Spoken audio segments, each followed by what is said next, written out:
지난 4일 통화에 이어 엿새 만에 다시 이뤄진 한미 정상통화에서 트럼프 미국 대통령은 우리 정부의 대북 기조에 힘을 실었습니다. 트럼프 대통령은 통화에서 남북 간 대화가 진행되는 동안 어떤 군사적 행동도 없을 것이라고 확인했습니다. 최근 월스트리트 저널이 쓴 북한 공격 준비 기사를 분명하게 부인한 겁니다. 그는 더 나아가 적절한 시점과 상황에서 북한이 대화를 원할 때 미국은 열려 있다고도 말했습니다. 남북 대화가 자연스럽게 북미 대화로 이어질 수 있음을 직접 강조한 겁니다. 트럼프 대통령은 지난 4일 전화통화에서도 한미 연합 군사훈련 연기에 전격 합의하면서 문 대통령을 100% 지지한다고까지 했습니다. 1990년대 이래 한국과 미국 양국의 서로 다른 이념 성향을 가진 정권이 들어서면 대북관에서 불협화음이 나곤 했습니다. 김영삼 전 대통령 집권 당시에는 빌 클린턴 전 대통령과 김대중 전 대통령은 조지 W. 부시 전 대통령과 북핵 해결 과정에서 종종 의견 차이를 노출했습니다. 노무현 정부 당시에는 부시 전 대통령과 의견 충돌이 표면화되기도 했습니다. 때문에 민주당 문재인 대통령, 공화당 트럼프 대통령 조합을 놓고 우려가 컸던 게 사실입니다. 하지만 최근 상황은 전혀 다르게 전개되고 있습니다.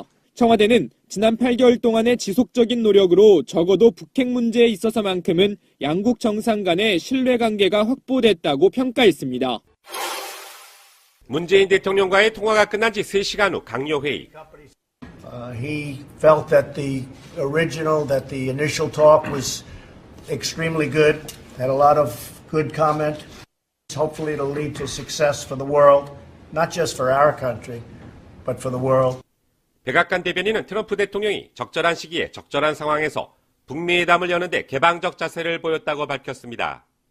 스티브 골드스타인 국무부 차관은 이날 올림픽 기간 중 북미 접촉 가능성에 대해 계획된 것은 아니지만 어떻게 진행되는지 지켜보겠다고 말했습니다. 북한 측 대표단장의 급에 따라 북미 대화 가능성을 열어놓았다는 분석입니다. 현재 유력하게 거론되는 인물은 최용해 노동당 부위원장입니다. 당 간부 인사를 책임지는 조직 지도부장도 겸직하는 것으로 확인돼 사실상의 2인자입니다. 김영남 최고인민회의 상임위원장은 공식적인 정부 수반이라 펜스 부통령과 만나는데 걸림돌이 없다는 장점이 있습니다. 개막식에 참석하는 펜스 부통령에 관심이 쏠리고 있습니다. 북한 측 대표와 만날 것인지, 만난다면 어느 수준의 대화가 오갈 것인지가 초미의 관심사로 떠오르고 있습니다. 서울 영포 빌딩에 있는 다스 사무실에 검찰 수사관들이 들이닥칩니다. 동부지검에서 왔습니다. 여세요. 윤영의 문입이 제일 빨리 오세요. 서울 동부지검의 다스 비자금 의혹 관련 수사팀은 경주의 다스 본사와 이상은 회장의 자택 등 10여 곳을 동시에 압수수색했습니다. 지난달 수사팀이 출범한 지 16일 만에 강제 수사에 착수한 겁니다. 다스 비자금 의혹이 제기된 120억 원이 직원 조모 씨 개인이 횡령한 돈인지 회사 차원에서 조성한 비자금인지를 확인하기 위해서입니다. 지난 2008년 법원의 이단 영장 기각으로 다스의 동의를 받아 자료를 확보해 수사를 벌였던 정호영 특검팀은 직원 조모 씨가 개인적으로 횡령한 것이라고 결론 냈습니다. 검찰은 압수수색에서 확보한 자료를 분석해 120억 원이 만들어지고 특검 수사 뒤 반환된 과정을 자세히 확인할 계획입니다. 돈의 흐름을 따라가다 보면 다스의 실제 주인이 누구인지를 찾는 데도 도움이 될 것으로 기대하고 있습니다. 검찰은 120억 원을 조 씨 개인이 횡령한 것으로 결론 내린 특검 관계자들도 이르면 다음 주부터 소환할 계획입니다. 트위터가 진짜 언론입니다. 2018년, 정말 올해는 정말 좋은 해예요. 2018년 1월 11일 방송 시작하겠습니다. 18년이에요? 네. 벌써 그랬나요? 올해가 개년이거든요. 개년. 황금 개년. 예. 그러니까 올 겨울 들어 가장 추운 날씨입니다. 제가 새벽에 이제 실시간으로 온도를 보거든요. 마지막으로 봤던 게 영하 12도까지 봤어요. 그리고 더 시간이 흘렀겠지. 영하 한 15도 정도 나오는 어마어마한 날씨인데 낮 시간대도요. 이게 영하 10도 정도를 유지하고 있는. 바람 불었다 그러면 거의 죽었다. 저는 그렇게 보는데. 내래 이런 건 추위라고 말하지도 않아요. 1.4.5 때 얼마나 추웠습니까? 제가 강철비를 보고 왔습니다. 제가 그래서.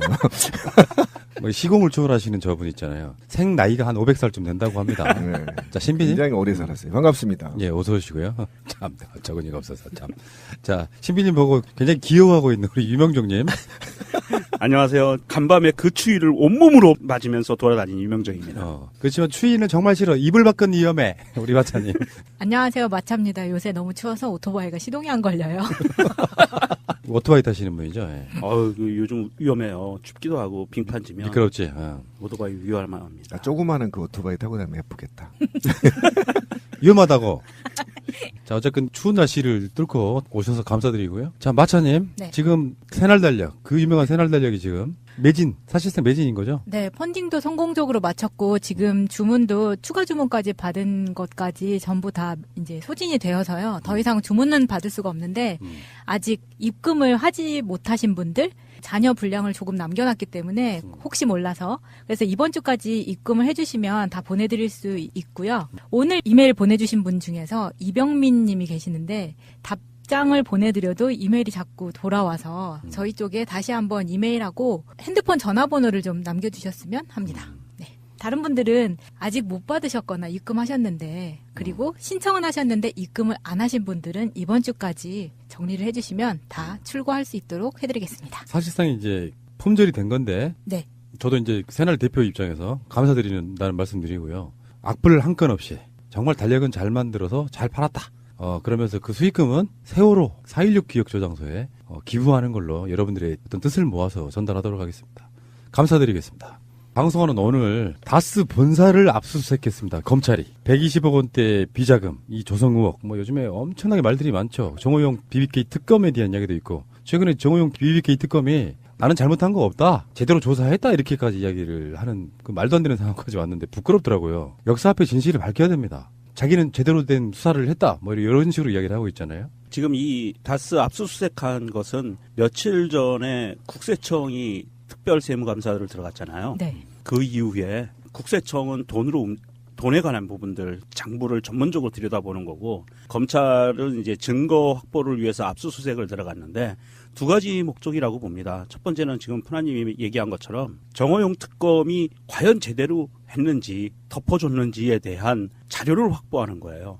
그 당시 특검이 그냥 개인적인 횡령이었다고 끝냈잖아요. 맞습니다. 네. 그리고 수사 기록을 다 이관은 했어요. 그런데 그 과연 본인들이 확보한 수사 기록을 다 이관했을지 아니면 빼서 감추고 이관했을지를 이번 다스 압수수색에서 나온 문건과 대조를 해보면 어느 정도 윤곽은 나올 거라고 보고요. 다스에서 나오는, 물론 오랜 시간이 지나서 다 자료가 완벽하게 남아있을 수는 없을 수도 있습니다. 이미 시간이 많이 지나서. 그렇지만 다스의 특성상 이 사람들 수기장부를 썼기 때문에 이거 굉장히 어려운 부분들이 있어요. 다 파기하지 않으면 증거들이 어느 정도는 남아있을 거라고 보고요. 아마 이번 검찰이 이 다스에 대해서 직접 압수수색을 들어갔다는 것은 결국은 한 가지입니다. 끝까지 수사하려는 의지의 표현이라는 거죠. 일단은 어쨌든 올 것이 왔다. 우리 MB 아저씨는 올 것이 왔다. 시작됐다라는 건데 지금 어쨌든 검찰이 공소시효 40여일 남겨놓고 전격 압수수색 한 10곳이 넘는다고 하죠.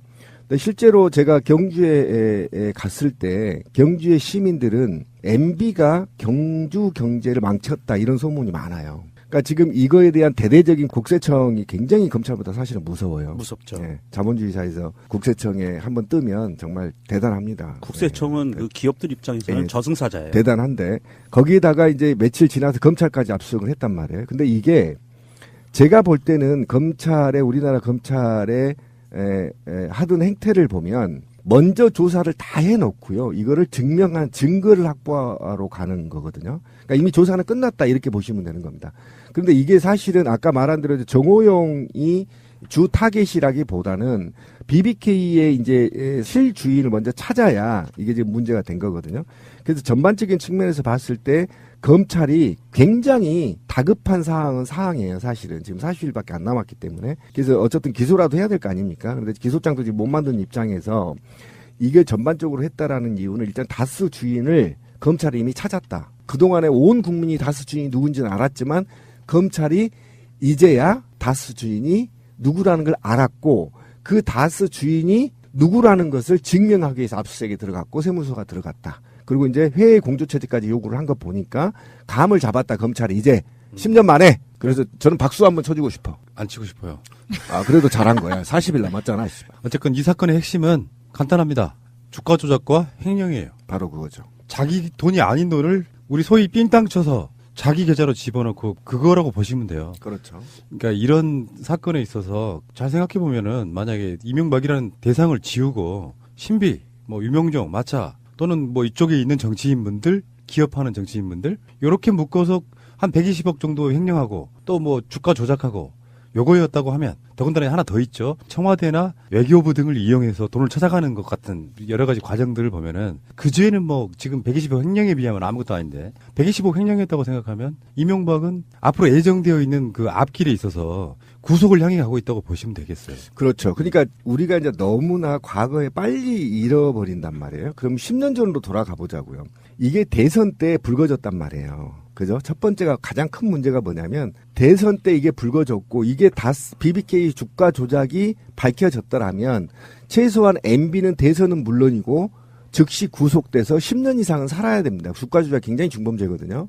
그러니까 그거를 일단 제일 먼저 그 선거 기간에 낙곰수나 정봉주 의원이 당시 의원이 주장했던 의혹들을 감싸기 위해서 온갖 국정원과 선거 캠프와 언론을 장악한 상태에서 이것을 허위로 몰았고 그리고 이거 김경준과 에리카 김의 기획 입국서를 퍼뜨려서 오히려 당시 민주당을 코너에 몰아버리는 사건이었단 말이에요. 이 사건부터 시작해 보면 그 다음에 그 사건을 당시에 조사했던 정호영 특검의 부실 수사 의혹이 이제 아까 명종 씨가 얘기한 그 부분이라 이것도 이제 그것만 바라볼 것이 아니라 그러면 정호영 특검에 누구한테 압력을 받아서 조작과 그 정호영 특검이 어디까지 자료를 조작하고 은폐하고 숨겼느냐 이것도 굉장히 큰 사건이라고 말씀하시고 동의하고요. 그다음에 비비콰에 관련해서 아까 권 PD가 얘기한 대로 외무부와 국방부 예무부와 그다음에 청와대가 직접 개입해서 이 돈을 자금을 횡령했단 말이죠. 이것도 어느 선까지 개입이 돼 있는지 문제가 굉장히 크고요.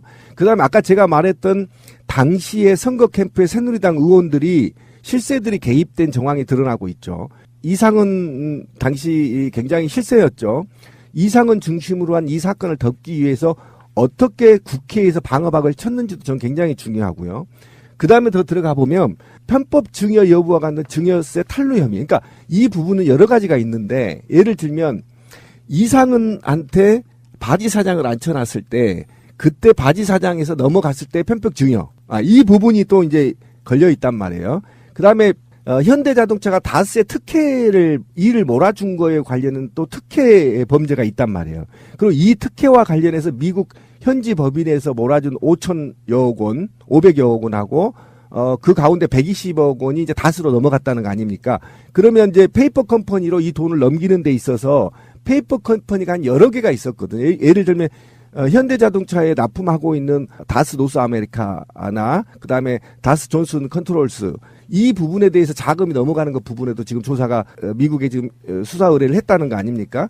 그 부분도 굉장히 지금 큽니다. 왜 그러냐면 이 돈이 흐름이 조세 해피처로 갔기 때문이에요. 그리고 이 조세 해피처로 가서 유령회사 페이퍼 컴퍼니를 만들었고 페이퍼 컴퍼니를 만드는 데서 왜 만들었냐면 다스 지분을 전부 다 이시영한테 주기 위한 거잖아. 편법증여가 걸려 들어가거든요. 이게 굉장히 큰 돈입니다.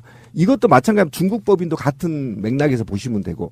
그 다음에 제가 이제 가장 아까 말씀드렸지만 또렷하게 기억해요. 그때 만약에 사건이 MB 캠프에서도 이 사건이 사실로 드러나면 MB를 그대로 아웃이었습니다.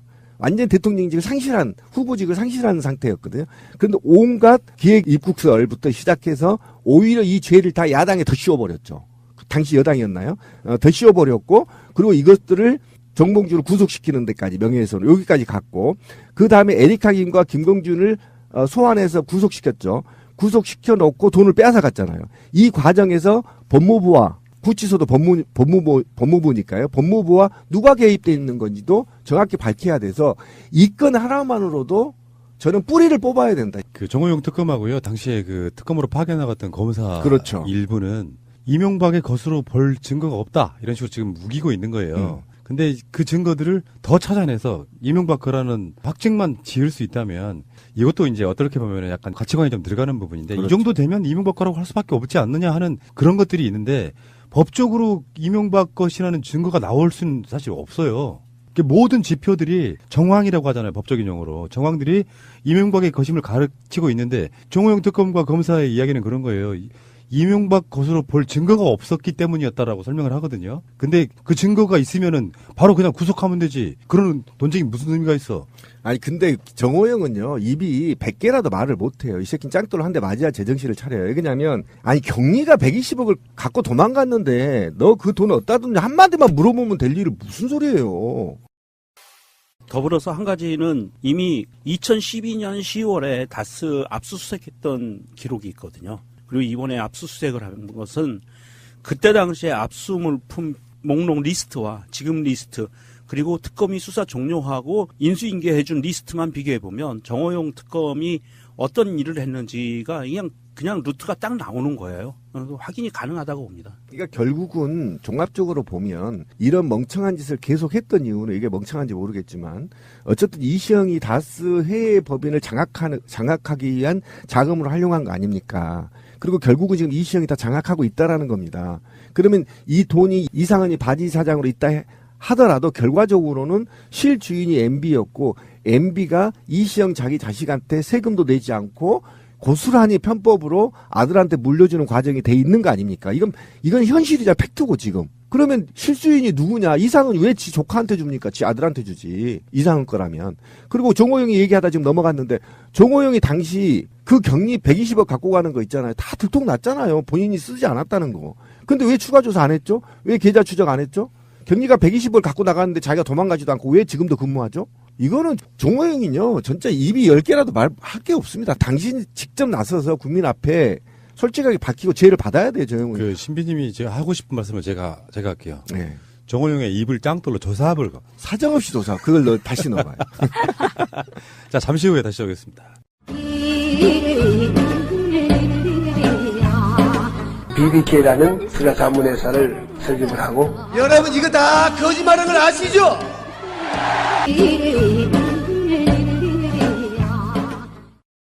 남북 고위급 회담이 9일날 있었고요. 거기서 이제 추후에 어떠한 것들을 논의할 수 있다 이런 합의 사항이 있었고요. 그래서 우리나라 국방부는 이제 군사 당국 회담이라는 걸 준비하는 데 돌입하는데 현안은 뭐냐면은 일단은 평창 올림픽 선수단이 북쪽에서 남쪽으로 넘어오는 것에 대한 통행 문제.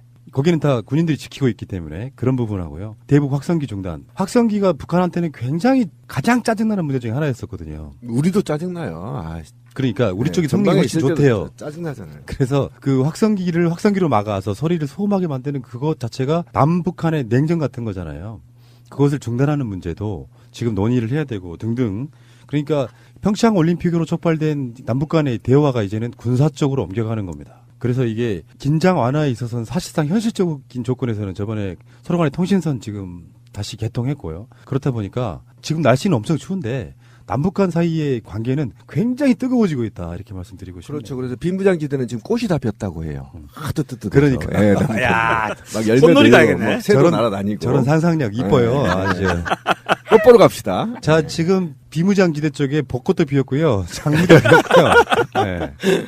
어쨌든 지금 저는 굉장히 흥분된 상태예요. 드디어. 그렇지. 신비 자전거 타고 죽기 전에 한번. 네, 곧 자전거 타고 평양을 지나갈 수 있겠다. 실크로드를 탈 수 있겠다. 뭐 이렇게 해서 다시 뽑아야 돼. 엑셀로 실크로드 타고 이렇게 쭉 유럽까지 가면 자전거를 몇 개 바퀴를 교환해야 되는 건지 뭐 이런 것도 각 계산이 되잖아요. 꿈을 꾸는데 정말 기분 좋았고요. 왜 제가 기분이 좋았냐면 군사 당국 회담은요. 우리 남한에서는 군이 실세가 아니잖아요. 근데 북한에서는 군이 실세란 말이에요. 당이 군을 장악하고 있고 당의 위원장이 김정은 위원장이란 말이에요. 그러니까 결국 군은 군대가 300만이 제가 알기로는 좀 넘거든요. 그러니까 북한은 그다음에 경제 규모의 80%를 국방비로 썼어요. 지금까지. 그렇기 때문에 북을 전부 다 장악하고 있다 이렇게 보면 되는 겁니다. 그러면 북의 최고의 실세의 그룹인 군과 남한의 군이 만나서 얘기를 한다는 거는 첫 번째 의제는 일단은 평창올림픽과 관련한 각가지의 군사적 문제 해결이겠죠. 그 다음에 북한에서 요구하는 거는 어차피 한미일 연합훈련을 중단해달라는 거거든요. 그런데 이것이 두 개로 갈라질 수가 있어요. 하나는 평창올림픽 좌우로 해서 좀 중단해달라. 1차적인 거고 2차는 한미연합훈련은 모두 폐지해달라. 이 두 가지가 요구될 가능성이 굉장히 높습니다. 근데 1차적으로 지금 비무장지대에 지금 봄꽃이 다 피고 있는데 무리하게 북한에서 요구할 리는 없고요. 일단은 첫째 얘기가 평창올림픽 기간 내에 좌우로 해서 좀 군사 조치를 좀 풀어달라 이런 겁니다. 그래서 2차적으로 이런 요구사항들이 오갔을 때 저는 이제 높게 평가한 건 뭐냐면 총칼을 서로 이게 대고 있잖아요. 북한군과 남한군이. 그런데 이들이 직접 만다. 얼마나 가슴 뭉클해질까요? 저는 그 북한 대표단이 처음에 도보로 평화의 집 쪽으로 건너올 때 저는 감동적이었어요. 그 자리가 왜 북한 군들이 막 귀순하고 막 총 맞고 막 그런 다 그쪽이거든. 근데 거기에 양복 입은 북한 대표단이 우르르 몰려오는 그걸 보면서 영화로 말하면 사실 그 비주얼은 약간 저폭들 걸어오는 느낌이었는데 그 느낌 자체가 평화가 다가오고 있구나가 굉장히 역사적인 장면 중에 하나였거든요. 근데 진짜 중요한 문제인데 신비님이 말씀하신 것처럼 사실 북한이 요구사항이라기보다는 평창올림픽 기간 동안에 문재인 대통령도 끊임없이 연합훈련 안 한다 뭐 이렇게 했고 트럼프도 거기에 화답을 해줬고요. 문제는 지금 이렇게까지 벌어지고 나니까 트럼프가 드디어 이제 뭐 막말을 쏟아내든 뭐 김정은 뭐 돼지 새끼 이렇게 표현 안 했지. 근데 느낌은 그랬다고. 네, 그렇죠. 북한이 원한다면 대화는 열려 있다라고 하는 굉장히 진전된 표현이 나온 거예요. 어느 한쪽도 양보하지 않고 양쪽 다 계속 공격만 해야 돼요. 막 표현 이상하게 써가면서 막 미치광이 개망나니 막 이렇게. 근데 그러던 관계에서 트럼프가 북한이 원하면 대화는 항상 언제나 열려 있다 이렇게 얘기하잖아요. 그렇죠. 여기서 김정은이 막말을 쏟아내는 건 불가능해요. 그렇죠. 불가능하죠. 네. 예. 그러니까 이게 한국에서의 처치일관 지켰던 의지, 평창을 평화올림픽으로 만들겠어. 그렇게 밑밥 깔아놓고 나니까 김정은 위원장이 신년사에서 평창올림픽 가고 싶어. 그러니까 이쪽에서는 평창올림픽 기간 동안에는 군사훈련 같은 거 안 와. 뭐 이렇게 왔다 갔다 하는 쉽게 표현하면 진짜 이건 진짜 핑퐁인 거죠. 그러니까 미국에서 굉장히 전향적인 발언이 나온 거예요. 사실은 이거를 더 확대시키면 김정은 위원장이 원하는 쪽의 결과물인 거예요. 냉철해. 바로 그건데. 그러니까 일단은 문재인 대통령을 내가 안 좋아할 수밖에 없는 이유가 좋아할 수밖에요. 다시요. 어쨌든 좋아할 수밖에 없는 이유는 저는 사실은 좀 불안했습니다. 남북관계. 왜냐하면 지난 9년 동안 너무나 개판을 쳐놔서 이걸 어떻게 해법을 풀어야 되느냐 했는데 정말 저는 이렇게까지 이 문재인 대통령이 잘할 줄은 몰랐어요. 그러니까 처음에 우리 방송들이 문재인 대통령이 굴욕적으로 미국 다녀왔다 이렇게 되고 중국 갔을 때도 굉장히 굴욕적이다 이런 개 같은 소리를 했는데 그 결과치가 문제 때를 완전히 빼앗아 버렸잖아요. 문재인 대통령이. 그랬잖아요. 이번에 남북 대화가 뺏어버리니까 왕따 될까봐 트럼프가 그냥 올라타버린 거예요. 말도 없이. 이 양반이 그냥 말도 없이 올라타버리는 거예요. 달린 그 뒷좌석에서 하는 말이 뭐라고 했어요. 북한하고 남한이 대화하는 게 자기 덕이다. 자기가 막 버튼을 누르지 많이 싸워 주니까 남북한이 대화하는 거지. 이렇게 해서 올라탔단 말이에요. 그 말을 듣는 순간, 문재인 대단한 사람이다. 쭉 묵묵하게 말없이 갔잖아요. 앞을 향해, 평화를 향해. 그러니까 올라탔잖아요. 아베 새끼만 안 탔잖아. 그렇습니다. 지금 탔는데 숟가락을 엮은 거야. 걔는 새끼 맞아. 그래서 올라탔단 말이에요. 타니까 이 한반도가 북한과 남한이 중심에 확 서버린 겁니다. 맞습니다. 중심에 선 상태에서 지금 남북 고위급 군 당국 회의를 개최했단 말이죠. 그런데 여기에서 말이에요. 굉장히 제가 고맙게 생각하고 남북한을 얘기했던 게 뭐냐면 북한은요. 우리 방송에서 수없이 나갔잖아요. 한번 우리가 북한인이 돼봐. 북한 주민이 돼보자고. 한번 잠깐 1분만 돼보자고. 한반도 그림을 생각해봐. 북쪽으로는 러시아가 버티고 있어. 그 다음에 중국이 버티고 있어. 남쪽으로 남한이 버티고 있어. 동쪽으로 누가 버티고 있어. 일본 놈이 버티고 있어.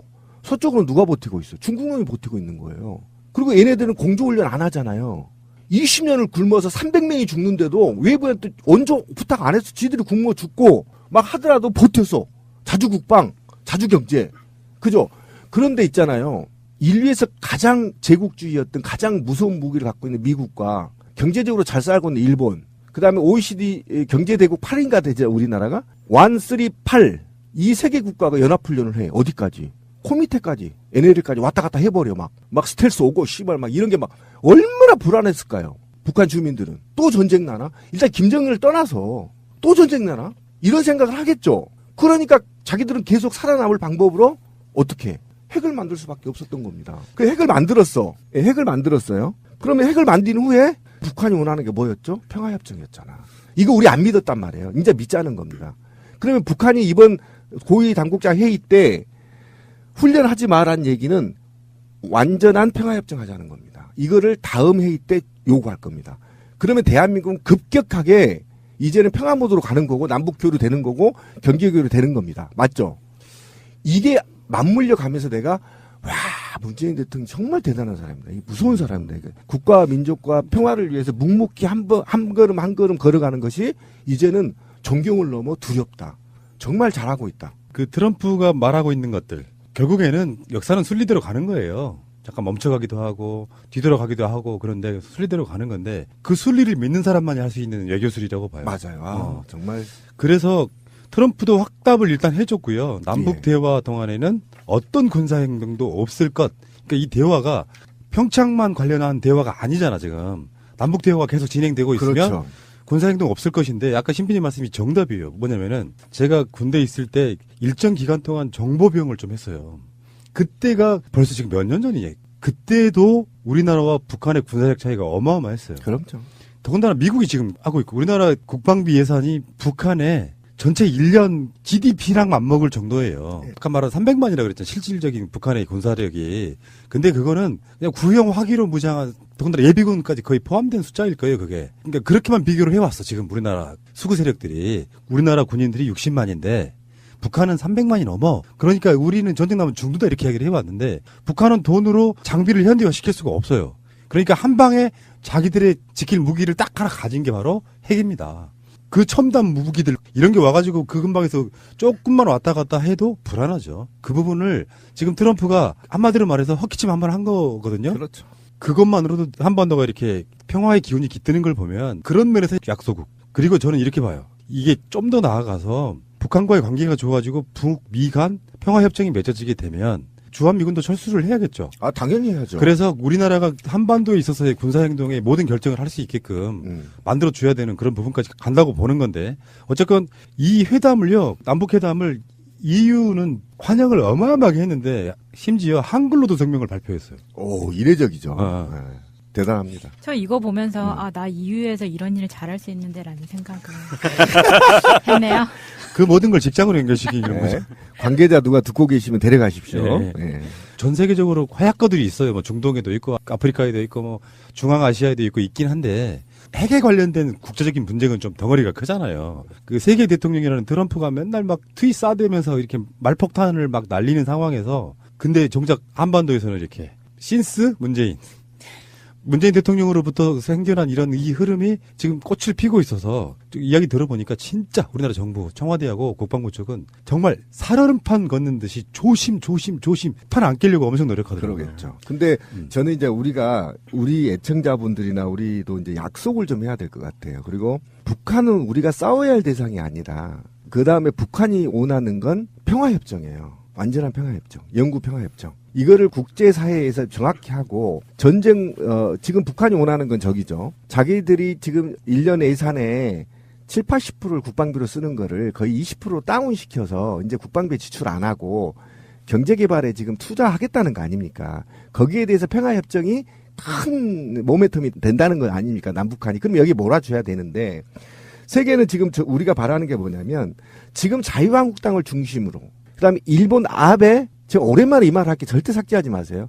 똥꼬를 빨고 있는 국내의 친일 아베족들 이놈들과 미국의 국방 마피아들과 함께 연동해서 종북을 장사해서 먹고 사는 세력 이 소수의 세력들이 언론을 장악하고 정치를 장악해서 이 모처럼 만에 찾아오는 이 평화 무드를 파괴하려는 세력들을 우리가 찾아내서 집중적으로 공격하고 더 나아가 저는 이 대기업들이 정신 차려야 된다. 지금 우리 실업률이 9.9%까지 올라가고 있는 거죠. 이거를 해결할 수 있는 방법은 북한을 우리가 개발권을 받아서 남한의 대기업들이 또는 중소기업들이 북한에 올라가서 북한을 발전시키는 데 있어서 그에 소요되는 이익 부분으로 충분하게 우리가 잘 살 수 있는데 실업률도 해소할 수 있는데 그거를 정확히 명심해서 자본가들도 대기업들도 절대 저런 나쁜 패륜 세력들과 부안해동하지 말고 국민들이 요구하는 대로 평화에 기여할 수 있도록 대기업들도 성명을 발표해라. 거기에 우리가 반드시 같이 행동을 해야 되고 그리고 이 평화 무드를 깨려고 하는 한국 당내의 불순 세력들을 우리가 집중적으로 관리하고 그러지 말라고 문자 쏘고 해야 되는 시기가 행동으로 나서야 할 시기다. 네, 굉장히 중요한 시기다. 자, 희망이 보입니다. 마음은 코앞에 거의 다 갔고 지금 한 발짝 디딘 거거든요. 오늘 나간 방송에는 그런 이야기 했잖아요. 2021년 정도면 북한의 핵도 어떻게 보면 해결될 수 있다. 실제로 북한도 자기네 나라에 침략할 게 아니면 남한과도 교류하고 사실은 지금 군사 분계선을 없애야 돼요. 왕래만 왔다 갔다 하게 해주면 그럼요. 돼. 국경선 형식적으로 만들어 놓고. 그리고 이제 핵 얘기 잠깐 나왔는데 저는 핵도 있잖아요. 만약에 화해 모드가 되면 남북한이 공동 관리해도 된다 저는 그렇게 봐요. 예. 자, 알겠습니다. 자, 혹시 여러분들 이분 아세요? 안배진삼. 네? 안배진삼이라고. 그게 뭐예요? 부모 양성 쓰는 사람은 아니고 아베의 한자를 그대로 읽으면 안배진삼이에요.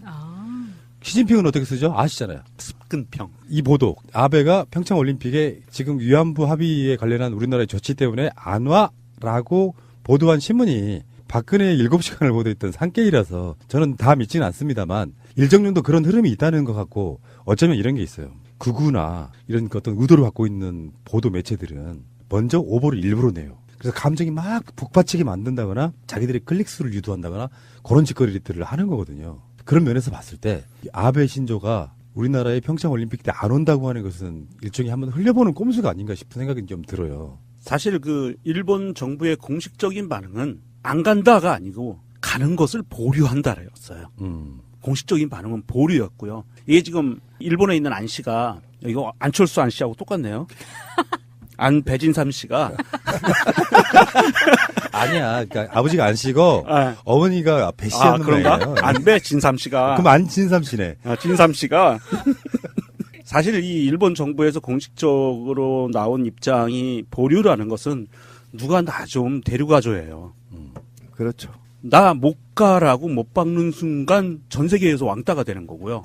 이 평창 올림픽을 계기로 모든 나라가 참가하는데. 그러니까 이럴 때일수록 와야 되는 거 아니에요? 그렇죠. 그런데 자존심 상하는 거예요. 아니 이 10억인 문제를 어떻게 할 수가 없어요. 지금 일본 입장에서는 이거 건드릴 수가 없는 거예요. 자기들이 건드리는 순간 이거는 폭탄 터지는 거라 건드릴 수 없는 상황이고 그냥 예전의 약속을 지켜줘라고 밖에 얘기할 수 없는 상황이고 그러는 상황에서 그냥 간다라고 얘기할 수도 없고 안 간다 그러면 큰일 나고 하니까 보류해놓고 이거는 그 미국 쪽에서 누군가 와서 자기들을 데려갔으면 하는 이런 그 메시지를 보내는 거거든요. 사실 뭐 뒤에서 계속 나올 이야기지만 펜스 부통령이 오기로 했고 이방카가 못 오기로 안 오는 걸로 됐잖아요. 사실 이방카가 왔었으면 아베가 조금 더 편하게 한국을 같이 올 수 있는 구도를 좀 그릴 수 있지 않았나 싶어요. 왜냐하면 아베는 일단 이방카한테 질러준 게 있잖아요. 660억. 우리한테 100억 원 줬지만 이방카한테 660억만큼 밀어줬었기 때문에 국민적 감정은 안 좋을 수 있지만 어쨌든 이방카를 좀 이용해 먹을 수 있는 카드가 될 수 있었는데 그것마저도 없어져 버린 거죠. 근데 제가 여러분들한테 묻고 싶어요. 아베가 왜 평창에 와야 돼요? 왜 아베가 평창에 와야 돼요? 아니 대한민국에서 문재인 대통령이 주관하고 대한민국이 주관하는 동계올림픽에 진삼 씨가 안 오면 안 되지. 아 그래요? 와서 아련을 해야죠. 일단 다르게 생각합니다. 아시아를 먼저 버린 놈들이 일본 애들이에요. 네 맞습니다. 그리고 아시아를 풍지박산 냈죠. 네, 아시아에서 제가 알기로는 1,000만 명이 더 죽었거든요. 2차 대전 때. 그러니까 아시아를 무차별 살상하고 자원을 탈취한 것도 일본이거든요. 전쟁이 끝나고 이 새끼들이 무슨 짓을 한지 아세요? 탈아시아를 내쳤어요. 탈아시아를 내치면서 본격적으로 미국의 푸들이 되기 시작했죠. 우리는 아시아에서 가장 고등한 동물이니까 서양 애들하고 레벨이 같아. 씨발 내가 쪽팔리게 어떻게 아시아 애들하고 놀겠어. 그래서 태평양 언저리에 있는 우리는 양키하고 높게 그래서 양키 쪽에 붙어서 축구도 우리하고 안 쳤어요. 예전에. 걔네들이 지금 스포츠 잘한 거 사실이잖아요. 그 이유가 다 서양하고 놀았기 때문인 거죠. 그렇게 떠놓고 인제 와서 무슨 평창을 참여하니 오지 마! 씨발. 안 오면 왕따 된다니까요. 아이, 새끼야. 쟤 있잖아. 문재인 대통령 너 오지 마. 그래도 나중에 울면서 올 거야. 배 타고. 두고 보세요. 예. 울고 오기 때문에 와요. 신경 쓰지 마시고요. 문제는 아베 이 녀석이 정신을 차려야 된다는 거예요. 한반도의 평화가 찾아오면 일본한테 도움이 돼요. 이런 멍청한 새끼가 세상에 어디 있어요.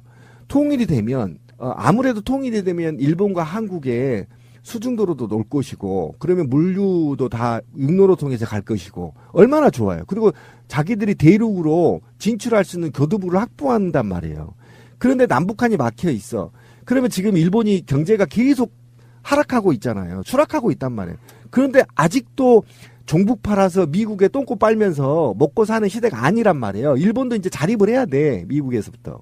자기들이 어떻게든 아시아에서 신뢰를 얻고 그동안에 자기들이 잘못 저지른 범죄에 대해서 반성하고 이제 그럼으로써 아시아의 구성으로 되돌아와서 이제 아시아의 평화와 경제를 발전하는 데 있어서 지대한 역할을 해야 할 일본이 또 의무가 있어요. 그런데 고작 100억 원 우리나라 돈으로 100억 갖고 말이죠. 10억 원이죠. 그 100억 가지고 좀스럽게 지 껌값도 안 되는 돈 갖고 말이죠. 삐져가지고 꼭 홍준표처럼 얼굴 봐요. 안철수하고 홍준표하고 아베하고 얼굴이 비슷해요.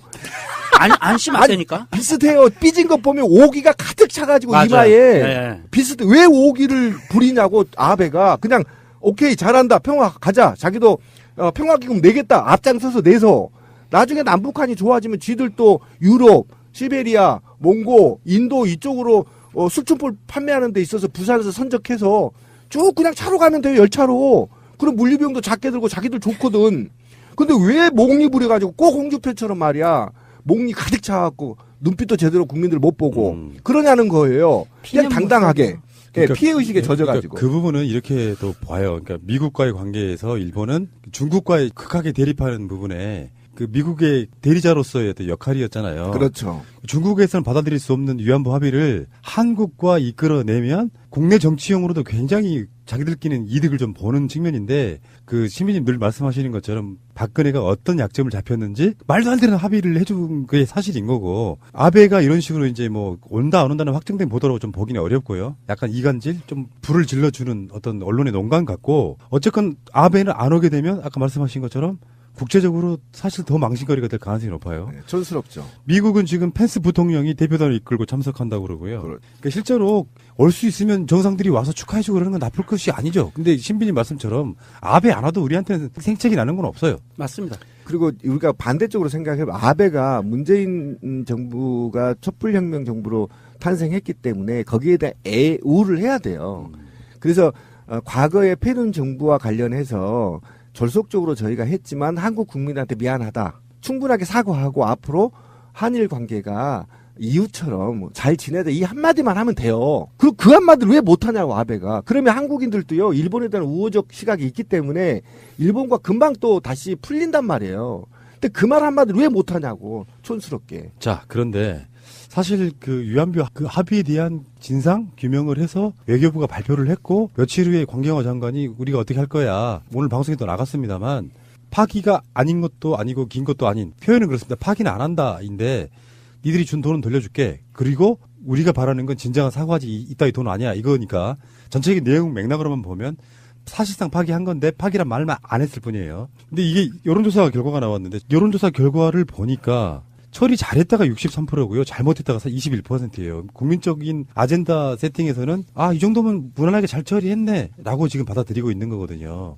근데 일부 언론들만 지금 할머니들을 말을 빗대가지고 불만스럽다고 이야기하고 있는데 저는 그걸 지금도 이해를 못하겠어요. 근데 제가 이걸 AR에서 받았거든요. 다 4444번입니다. 네 번 다. 질문지가. 매우 잘못했다. 그다음에 이게 이렇게 묻더라고요. 먼저 물어요 이게. 1번이 매우 잘못했다. 잘했다로 해야 되는 거 아니야? 그러니까 이걸 바꿔줘야 되거든요. 1, 2번을 네 번 묻더라고요. 4개 질문을. 근데 다 정답은 4444였었어요. 어떻든 이게 물어왔는데 문제는 뭐냐면 그러니까 파기도 아닌 것이 그다음에 재협상도 요구하지도 않은 것이 대신 돈은 돌려주겠다. 그러면 이게 이 거리에 있는 일반적인 시민들은 씨발 파기하지. 이렇게 얘기를 하고 있지만 실제로 내용이 일본의 아베도 위신을 좀 세워주고 그리고 적당하게 돈은 돌려줄 테이니 너가 한번 사과해라는 메시지가 있어요. 아베와 박근혜 간의 사적인 어떤 이런 약속은 국제적인 국가 간의 협의로 인정 안 한다는 의미도 포함되어 있다고 봐요. 왜냐하면 그게 돈이라는 건 뭐냐면 니들이 딴소리 안 하는 걸로 이 돈 먹고 떨어졌잖아. 사인 간에도 그런 경우가 많잖아요. 그 돈 안 받겠다고 하는 건 니들 간에 한 약속도 아니었는데 맞습니다. 굳이 이거를 파기라는 절차를 거칠 필요가 없다고 난 느끼는 그리고 거예요. 재협상을 요구할 필요도 없는 거죠. 돈을 줘버리면. 한 적이 없는데 뭐. 국가 간에 한 적이 없는데 두 사람 사인 간에 한 건데 위치가 수상과 대통령일 뿐이라는 거죠. 제 느낌이 그렇고요. 이런 상황들 위안부 합의에 대해서 약간 조마조마했거든요. 신빈이 말씀이 맞아요. 정답이에요. 파기하지. 왜 파기를 안 하고? 그것과는 다른 문제. 그러니까 중점적으로 계속 이야기하고자 했던 거는 진정 어린 사과를 원한다가 마지막 남는 메시지거든요. 맞아요. 그겁니다. 파기할 가치가 없다고 난 느낀다. 그리고 저는 그 의도를 어디에서 느꼈냐면 재협상을 요구하지 않는다. 예, 여기에 이제 마지막 활용정점을 찍은 거죠. 굉장히 중요한 네, 부분이에요. 중요한 부분이에요. 재협상을 요구하지 않는다는 것은 무슨 말이냐면 우리가 아쉽지 않으니까 니들이 재협상을 요구해라는 메시지예요. 그렇죠. 또 그런 메시지도 우리는 있고. 이거 하거나 말거나 상관없어. 단 우리는 인정 안 해. 이걸로 끝나는 거고. 니들한테는 좋을 게 없어. 예, 필요하면 니들이 재협상 요구해. 아까 권 PD가 얘기한 대로 사실은 과거 사인이 얘기한 거에 대해서는 국가 간의 공식적인 협의를 안 봐버릴 수도 있어요. 그렇게 해석이 가능해요. 그리고 국제 법상으로도 무효예요. 무효이기 이거는. 때문에 무효란 말이 더 정확하겠다. 그렇죠. 오히려 이거를 파기해버리면 그 인정해버리는 꼴이기 때문에 이게 굉장히 어려운 단어들을 선택해서 신중하게 했다는 데 대해서 굉장히 높이 보고 있는 겁니다. 국민들은. 이건 정말 어떤 분인지 모르겠지만 국민적으로도 지금 무난하게 받아들이는 것 같고 60%가 넘으니까요. 반대가 20%밖에 안 되면 이건 논란의 의미는 사실 없는 것 같고요. 그런데 위안부 합의를 이렇게 처리하는 부분 처음에는 저도 언론들이 발표하기 전에 어떤 식으로 처리할 것인지 경우의 수를 써놨어요. 하나는 위안부 합의에 대해서 전면 파기를 선언한다. 첫 번째. 두 번째는 100억 원을 돌려준다. 뭐 여러 가지 경우의 수가 있더라고요. 이 수가 나올 줄은 몰랐네. 이건 굉장히 잘한 거라고 보고요. 요거는 아베가 지금 뭐 산케이 신문에 약간 찌라시 같은 느낌의 보도에 의해서 오네 안 오네 하지만 이게 문제가 불거질수록 일본은 계속 불리해집니다. 저는 예, 맞습니다. 동의하고요. 그러고도 이제 가장 큰 문제가 뭐냐면 저는 일본 민중들한테 좀 얘기를 하고 싶어요. 이제 더 이상 아베가 일본을 이끌어가서는 일본은 침몰한다. 그러니까 일본도 좀 민중들이 일어나서 아베 같은 패륜적인 인물들이 있잖아요. 좀 솎아내고 새로운 지도자들을 좀 양성을 해야지. 일본 보세요. 안철수나 홍준표처럼 오기만 부리는 정치를 국제사회에서 해서 결국은 어떻게 됐나요? 중국한테도 미움 당하고 한국한테도 미움 당하고 다 당하고 오로지 미국한테만 빨아다니는데 미국이 그렇게 인정합니까? 안 하잖아요. 이번 같은 경우도 사실은 남북 화해 무드도 일본을 만약에 신뢰했다면 미국이 일본을 조정해서 어떻게 관여하게 했겠죠. 근데 버려버리잖아요, 미국이 일본을. 그러지 말고 아예 지역적으로 이제 사과하고 또 일본인들도 더 이상 아베 같은 놈들 수상으로 앉히지 말고 그냥 새로운 인물로 좀 교체해 가면서 동북아시아의 좀 평화를 같이 논할 수 있는 인물로 좀 뽑아줬으면 좋겠다. 그리고 이번 그 위안부 합의에 대한 대한민국의 공식 입장이 나오고 나서 일본은 반발하고 있지만 중국은 공식적으로 굉장히 큰 환영을 하고 있고요. 일본이 위안부 합의 수정 불가라고 하는 입장에 대해서 중국은 이렇게 얘기했습니다. 일본은 책임감을 가져라. 라고 얘기했고요. 위안부 피해 문제 해결에 적극적으로 나서야 된다. 예. 이렇게 반응이 나오고 있습니다. 자, 뭔가 술술 풀린 느낌 아니에요? 우리 무술년에는 무언가 술술 풀려서 무술년 아닐까요? 웃어주세요. 신비 복직 될 때까지 술술 풀린 거 아니에요. 무조건 술술 풀리는 거. 무조건 술술 풀리는 무조건 바로 술술. 무술년이고요. 좋다. 방송을 막 오랜 시간, 우리가 지금 5년째 하고 있잖아요. 그럼 대부분의 3, 4년 정도는 박근혜 탄핵되기 전까지는 뭔가 무지하게 답답하고 막 힘들었던 거거든. 올해는 지금 1월 2일부터 김정은 신년사가 나오면서 우리가 좀 답답한 뉴스 전했던 게 기레기 청와대 기자회견에서 물어본 그런 정도 질문밖에 없어. 그리고 중동 UAE 문제 정도. 대부분의 문제는 잘 풀리는 이야기를 전달하고 있거든요. 왜 그러냐면 그게 평소에 계속 소통하기 때문에. 그래서 마음속으로 뭔가 올해는 정말 잘 되려니 하는 그런 느낌이 들어요. 무엇이든지 풀리는, 무엇이든지 술술 풀리는 바로 무술년이 되겠습니다. 저는 저의 헤어스타일 변천사를 한번 생각을 해봤어요. 이게 어렸을 때 부모님에게 강요된 헤어스타일이 아동에 미치는 영향. 논문 준비하셨어요? 박사 논문? 부담스러워요, 좀. 이게 제가 엄마가 아빠 회사에 같이 나갔었기 때문에 제가 이제 어렸을 때 할머니랑 이렇게 자랐는데 제가 할머니 갯방을 너무 쫓아다니니까 엄마가 안 되겠다 해서 저를 5살 때부터 유치원을 보낸 거예요. 갯방이 뭐예요? 할머니 개하러 가는데 제가 따라다니고 할머니들 모임하는데 많이 따라다니니까. 근데 그런데 따라다니면 애들이 또 할머니가 쓰는 말을 쓰게 되거든요. 그러니까 엄마가 그게 너무 싫었던 거야. 맞아요, 그렇죠. 5살에 유치원을 다니기 시작하면서 유치원을 3년을 다니고 이제 초등학교를 들어갔는데 그때 이제 한 6살쯤 돼서 유치원을 새로운 유치원을 들어갈 때 엄마가 이제 저를 파마를 시키기 시작한 거예요. 그 옛날에? 네. 근데 파마를? 요즘은 엄마들이 파마약이 독해서 안 좋다고 애들한테 그렇게 어린 나이에 파마 시키지 않는다고 하는데 그때는 이제 우리 엄마는 그냥 머리 맨날 아침마다 빗기기 어렵고 막 하니까 그냥 저랑 제 남동생이랑 둘 다 파마 해가지고 미용실 딱 데리고 와서 둘이 이렇게 딱 앉혀놓고 똑같이 파마를 시키는 거예요. 그래서 제가 초등학교 그 6년 더하기 유치원 3년 내내 양배추라는 별명이 이제 저의 삶의 전반을 차지하게 됩니다. 양배추 인형. 학교마다 몇 명씩 있었던 것 같아요. 양배추 별명이 몇 명 있었어요. 맞아. 그래서 빠마네가 됐구나. 맞아요. 그래서 제가 어렸을 때 사진을 보면 다 똑같은 거예요. 아, 그래서 그 소화제로 카베진을 그렇게 주구장창 먹는 거예요? 정말 그 양배추라는 게 너무 싫은 거예요, 이제. 근데 그게 이제 양배추 자체가 좀 잎사귀가 뽀글뽀글 하기도 하고, 그때 양배추 인형이라는 게 있었잖아요. 옛날에 보면은 이렇게 다 머리 이렇게 두 갈래로 이렇게 갖고 막 따주고 예, 있잖아요. 예, 예. 뭐 이런 건 없었어요? 저 그런 거 한 번도 안 해봤어요. 엄마가 이렇게 막 머리 이렇게 막 세 갈래. 우리 누나들은 내가 뭐. 직접 따주고 막 그랬는데. 아, 진짜요? 예. 머리 따본 적은 없는 것 같아. 그런데 제가 태어났을 때 그런 얘기는 들었어요. 머리숱이 너무 적어서. 얇다고요? 네, 그래서. 모발이? 네, 이제 어렸을 때 애기들 한 번씩 머리를 밀어준다 그러잖아요. 예. 그러면은 머리 많이 난다고. 근데 외할머니가 아니다, 얘네 밀면 안 되겠다 해서 안 밀었다는 거예요. 엄마가 밀려고 하는데. 땜통이 엄청 큰 게 있었던 거 아니에요? 야, 밀면 안 되겠다, 야. 야, 안 되겠다. 깜짝 놀랐네. 근데 지금 와서 보니까 제가 정말 머리숱이 정말 많아요. 그래서 나중에 고등학교 때 막 머리를 이렇게 길어가지고 머리를 묶고 있잖아요. 그럼 어디선가 모르는 편두통이 생기는 거예요. 근데 알고 보니까 그게 머리숱이 많은데 오래 묶고 있으면 이 머리가 아픈 거예요. 그런데 그거를 얘기를 하면 요새는 탈모가 많으니까 제가 이런 이야기를 하면 사람들이 되게 싫어하죠. 대부분 이런 느낌. 전 뭐 다리가 길어서 고민이에요. 막 이런 거랑 비슷하게 뭐 듣는 거죠. 그러니까 제 사촌 동생도 목이 아프대요. 그러니까 이렇게 숱이 너무 많아가지고 그 한쪽으로 머리를 이쁘게 한다고 이렇게 머리 묶고 있으면 한 오후쯤 되면은 목이 아파가지고 풀어가지고 반대쪽으로 묶고 막 그러거든요. 나는 여자분들이 좀 가슴이 크신 분들이 막 허리가 아프다고 막 이런 것도 이해가 되는. 머리카락이 굵어가지고 이렇게 머리가 아프다. 머리 숱이 너무 많아서. 처음 듣네. 진짜. 그 허리 아프다는 거는 제가 또 알아요. 알아요? 왜냐면 근데. 나도 골반이 안 좋잖아요. 골반이.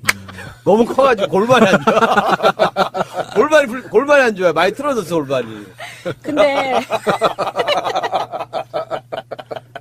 자학 개그를 그렇게.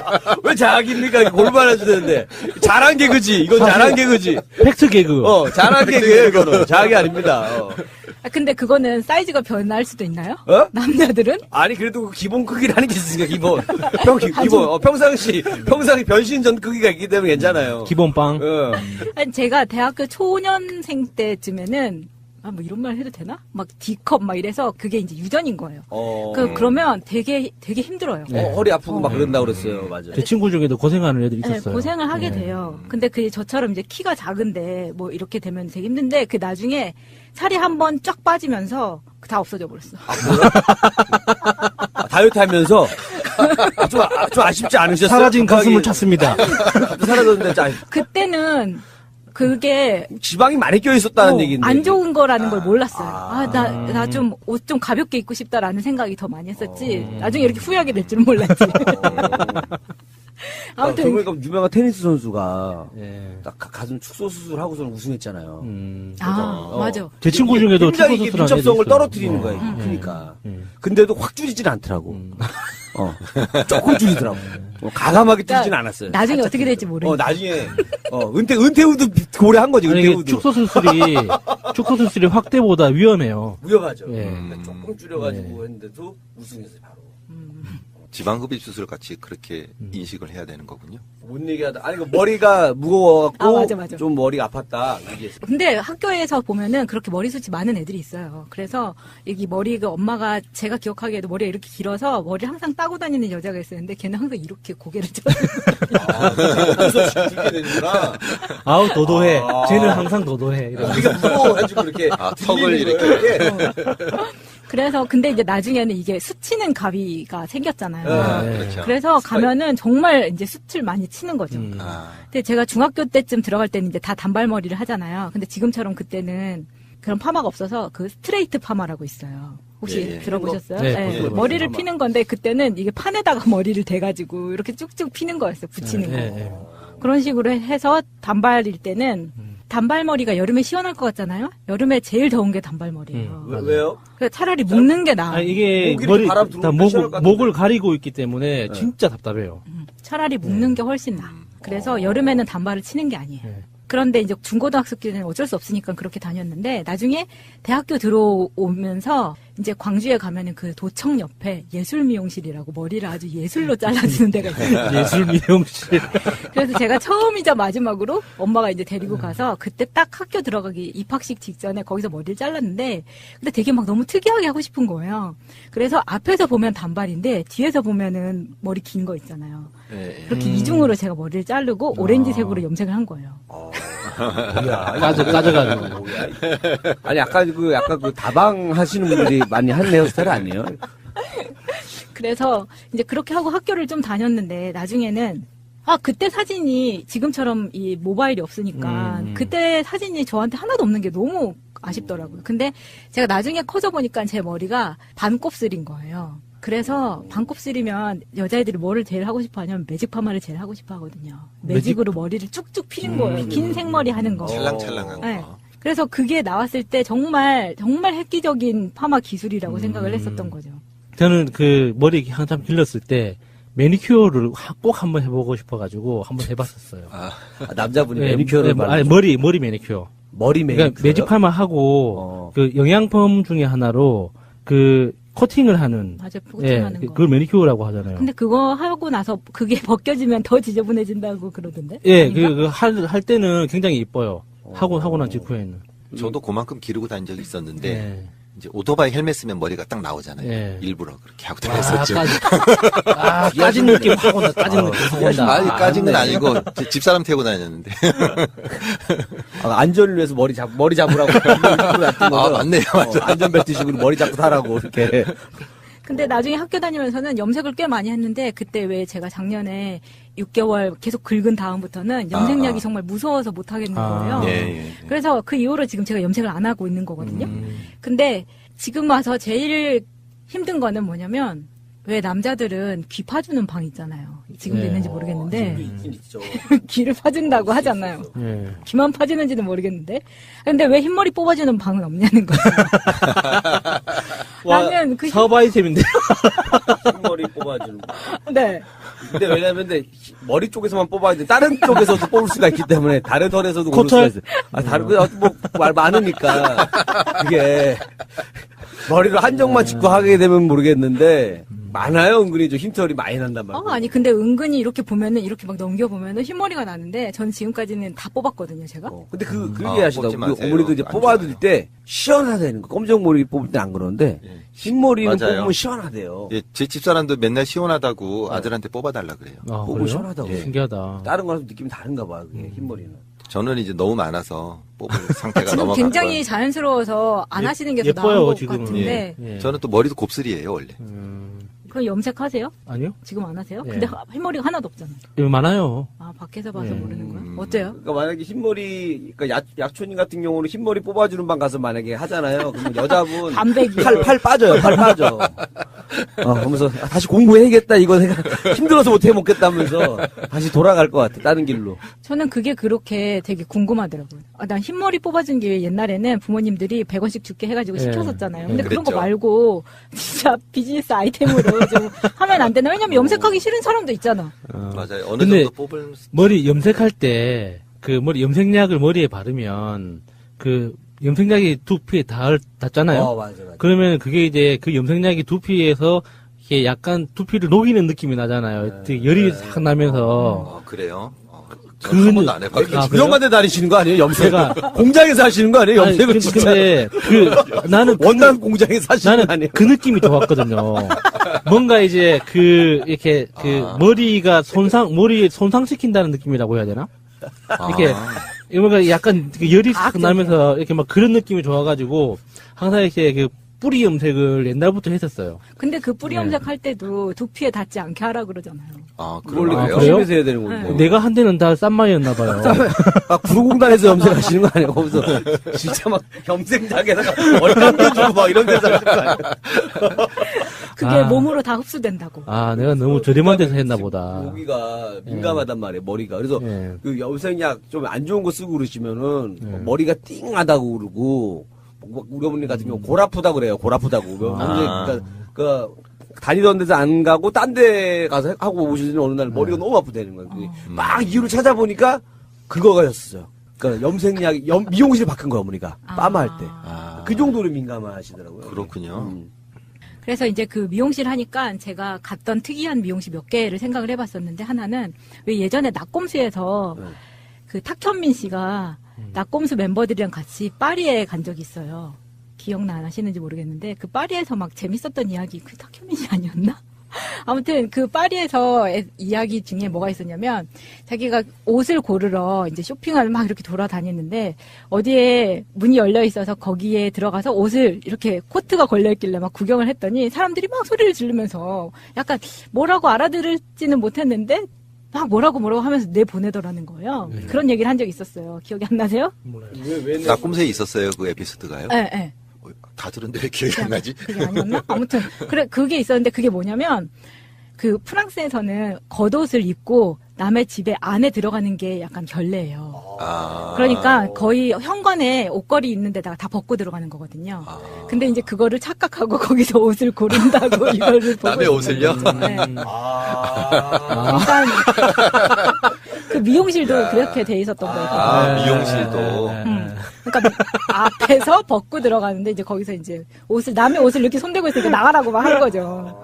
그랬던 기억이 나더라고요. 그래서 저는 프랑스에서 머리를 잘라본 적 없는데 워낙 자주 왔다 갔다 했으니까 굳이 거기서 모험을 해보고 싶지는 않았어요. 근데 비슷한 프랑스 말을 쓴 모로코에 갔을 때 제가 너무 그 모로코가 이 네일을 잘한다고 해서 미용실에 현지 미용실에 가서 이걸 한번 해보고 싶다고 해서 갔었는데 거기는 이슬람 국가잖아요. 그러니까 미용실이 남자가 머리를 잘라줄 수는 있는데 나랑 같이 간 남자가 그 미용실 안에서 같이 있을 수는 없는 거예요.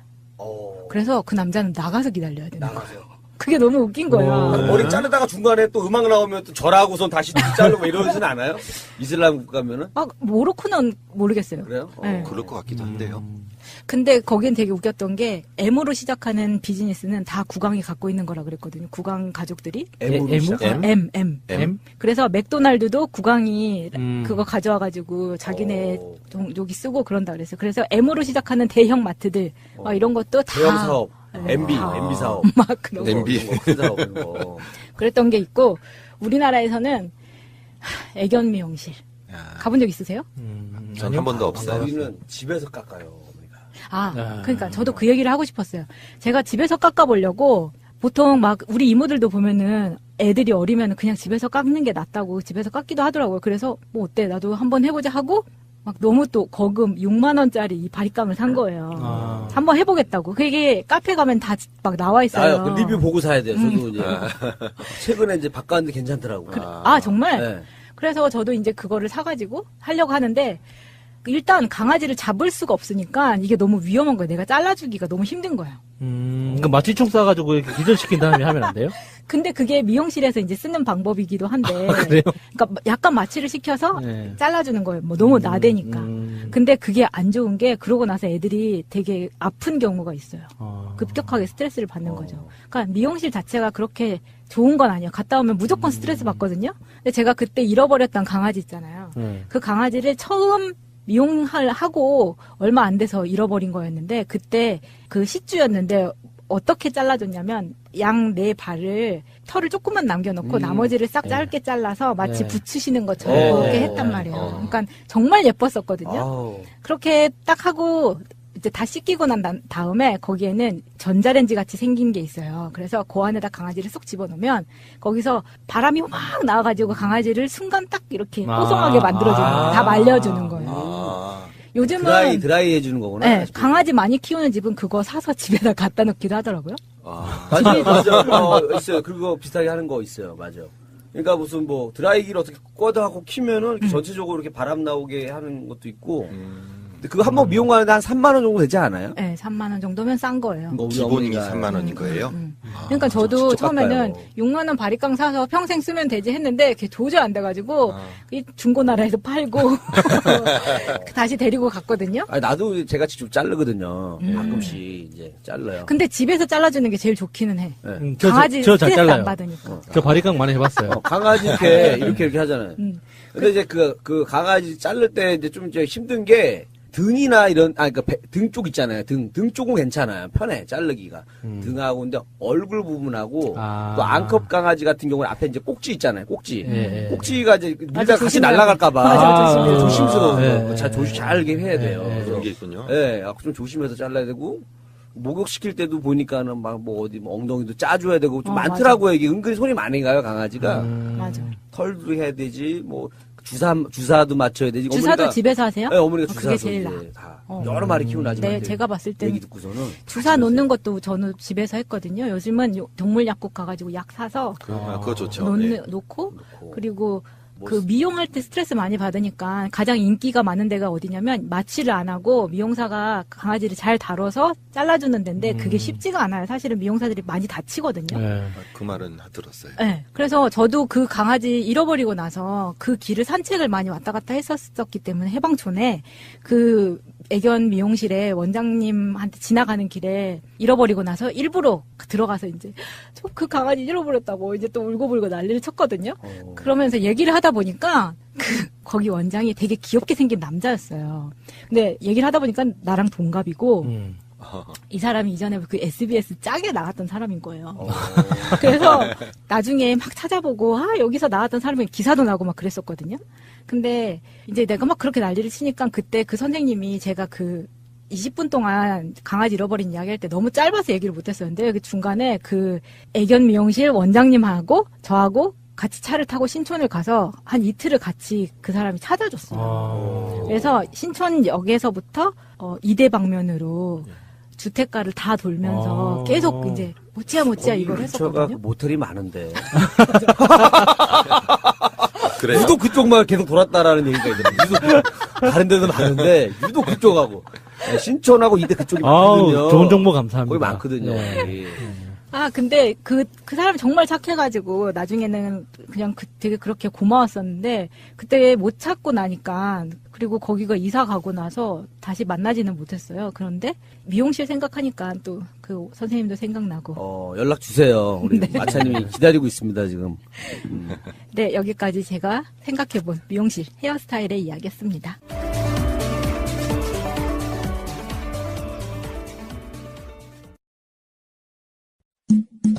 결혼 기념일이라고 남편이 꽃을 사왔더라고. 아, 행복하겠다, 언니. 차라리 돈으로 주지. 먹을 수도 없고 나중에 버리기도 힘들고 말이야.